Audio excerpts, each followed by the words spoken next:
எல்லோரும் எப்படி இருக்கீங்க? இன்றைக்கி கோவிலுக்கு பக்கத்தில் போயிருந்தவங்க குழந்தைய ஃபஸ்ட் டைம் கூட்டிகிட்டு இந்த கோவிலுக்கு போயிருந்தப்போ கொலு வச்சுருந்தாங்க. அப்படியே ஷூட் பண்ணிவிட்டு உங்களுக்கும் காமிச்சிருந்தாங்க. அப்படியே அங்கே சுமங்கலி பூஜையும் நடந்துட்டு இருந்தது, அதுலேயும் கலந்துக்கிட்டோம். ரொம்ப திருப்தியாக இருந்ததுங்க. இந்த கோயில் போயிட்டு வாங்க, உங்களுக்கு தெரியும்னு நினைக்கிறேன். கோயில் பார்த்தாலே ரொம்ப சக்தி வாய்ந்த அம்மனுங்க.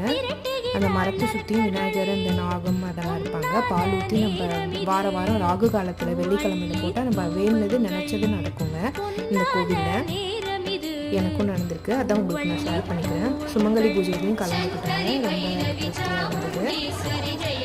நவராத்திரியில் வர சுமங்கலி பூஜைன்னு சொல்லியிருந்தாங்க. ஈவினிங் விளக்கு பூஜையும் இருக்குது. யாராவது பக்கத்தில் இருந்தீங்கன்னா கண்டிப்பாக போயிட்டு வாங்க. ஆரத்தி எடுத்தாங்க, பார்த்து பண்ணி ஆசீர்வாதம் பண்ணாங்க. அன்னதானம் போட்டாங்க. சாப்பிட்டு தாம்பூலம் வாங்கிட்டு வீட்டுக்கு வந்துட்டாங்க. தேங்க்யூ. நீங்களும் இந்த மாதிரி கோவிலுக்கு போய் தாம்பூலம் வாங்கியிருந்தீங்கன்னா கமெண்ட் பண்ணுங்கள், நானும்